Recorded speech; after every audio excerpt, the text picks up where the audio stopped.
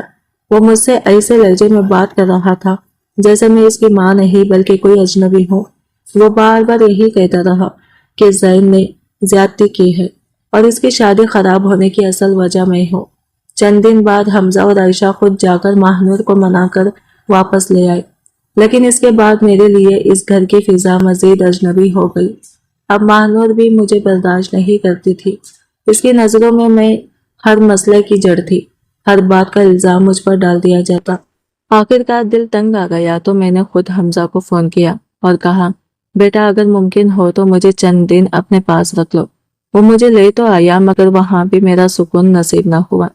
ایک دوپہر ہم تینوں کھانے کی میز پر بیٹھے تھے کہ اچانک عائشہ نے میری طرف دیکھ کر طنزیہ انداز میں کہا، امی جی اب اس عمر میں دنیا کے جھگڑے چھوڑ دیجئے، عبادت کیجئے، اللہ اللہ کیجئے۔ ہر وقت ایک بہو کی شکایت، دوسری بہو کی شکایت، آخر آپ نے ہم سب کی زندگیاں کیوں مشکل بنا رکھی ہیں؟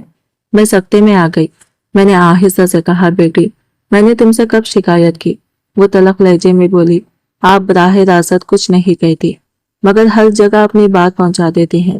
میری تو خیر ہے لیکن کم از کم ماہنور کی زندگی تو سکون سے گزرنے دے۔ میری نظریں بے اختیار حمزہ کی طرف اٹھ گئی۔ وہ خاموشی سے کھانا کھاتا رہا۔ نہ اس نے اپنی بیوی کو روکا نہ یہ کہا کہ وہ اپنی ماں سے ادب سے بات کرے۔ اسی لمحے میرے دل میں یہ حقیقت پوری طرح واضح ہو گئی۔ میں نے اپنی پوری زندگی دولت، رتبے اور ظاہری شان و شوکت کے پیچھے دوڑتے ہوئے گزار دی تھی۔ میں نے کردار کو چھوڑ کر حیثیت کو ترجیح دی اور آج میری اپنی پسند سے آئی ہوئی دونوں بہویں مجھے اپنے گھروں میں بوجھ سمجھنے لگی تھی۔ زینب بھی میرا احترام کرتا تھا مگر اس کی زندگی بھی سکون سے خالی تھی۔ حمزہ جو کبھی میری ہر بات پر جان دیتا تھا اب میری نیت پر شک کرنے لگا تھا۔ میں راتوں کو جاگ کر یہی سوچتی رہتی کہ شاید میں نے اپنے بیٹوں کے لیے گھر تو بہت بڑے چن لیے تھے مگر ان گھروں میں ماں کے لیے کوئی جگہ باقی نہیں چھوڑی تھی۔ یہی احساس میری زندگی کی سب سے بڑی سزا بن چکا تھا۔ آہستہ آہستہ مجھے شدت سے احساس ہونے لگا تھا کہ جس دولت کو میں نے اپنی زندگی کی سب سے بڑی کامیابی سمجھا تھا دراصل اسی نے میرے گھر کا سکون چھین لیا تھا۔ میں نے اپنے بیٹوں کے لیے بڑے گھر، بڑی حیثیت اور امیر خاندان تو چن لیے تھے مگر ان فیصلوں کی قیمت میرے اپنے رشتوں نے ادا کی۔ آج نہ وہ محبت باقی تھی نہ وہ اپنائیت جس کے لیے میں نے ساری زندگی قربانیاں دی تھی۔ حمزہ کے گھر آئے مجھے دوسرا دن تھا، شام کا وقت تھا، موسم میں ہلکی سی خنکی تھی، اس لیے ہم لان میں بیٹھ کر چائے پی رہے تھے۔ عائشہ کسی کام سے باہر گئی ہوئی تھی، نہ جانے کیوں اس دن میرا دل بے حد بوجھل تھا۔ برسوں سے دبا ہوا درد اچانک آنسوؤں کی صورت میں بہنے لگا۔ میں نے حمزہ کا ہاتھ پکڑ کر کہا، بیٹا تمہیں اندازہ بھی نہیں کہ میں نے تم دونوں کو اس مقام تک پہنچانے کے لیے کیا کچھ برداشت کیا ہے۔ اپنی ہر خوشی تم لوگوں پر قربان کر دی مگر آج میری حالت یہ ہو گئی ہے کہ نہ میں زین کے گھر سکون سے رہ سکتی ہوں اور نہ تمہارے پاس۔ میں روتے ہوئے بولتی جا رہی تھی مگر یہ نہیں کہتی کہ تم اپنی بیوی کے ساتھ سختی کرو، مگر جب وہ غلط بات کرے تو اسے سمجھانا تو شوہر کی ذمہ داری ہوتی ہے۔ میں تمہاری ماں ہوں، کوئی اجنبی نہیں۔ اگر میری بے عزتی تمہارے سامنے ہو اور تم خاموش رہو تو یہ خاموشی مجھے یہ ہر لفظ سے زیادہ تکلیف دیتی ہے۔ مجھے خبر ہی نہ ہوئی کہ عائشہ کب واپس آئی اور ہمارے پیچھے کھڑی ہو کر ساری گفتگو سننے لگی۔ اچانک اس نے غصے سے میرا بازو زور سے پکڑ لیا۔ اس کی انگلیوں کے ناخن میری جلد میں دھس گئے۔ وہ چیخ کر بولی، بس بہت ہو گیا، ابھی کے ابھی اپنا سامان اٹھائیے اور میرے گھر سے نکل جائیے، 2 منٹ بھی مزید یہاں نہیں رہ سکتی۔ اس نے مجھے بے دردی سے دھکا دیا۔ میں لڑکھڑا کر سنبھلی اور بے اختیار اپنی نظریں حمزہ کی طرف اٹھا دی۔ میں سامنے وہی بیٹھا کھڑا تھا جو قانون کی حفاظت کی قسم کھا چکا تھا مگر آج اپنی ماں کی عزت کی حفاظت کرنے کی ہمت بھی نہیں رکھتا تھا۔ وہ صرف اتنا بولا، عائشہ پلیز غصہ مت کرو، میں ابھی امی کو یہاں سے لے جاتا ہوں، تم فکر نہ کرو۔ اس کے بعد وہ خاموش ہو گیا۔ میرے اندر جیسے کچھ ٹوٹ گیا تھا۔ میں نے خاموشی سے اپنا چھوٹا سا بیگ اٹھایا۔ میرے سامنے وہی بیٹا کھڑا تھا جو قانون کی حفاظت کی قسم کھا چکا تھا مگر آج اپنی ماں کی عزت کی حفاظت کرنے کی ہمت بھی نہیں رکھتا تھا۔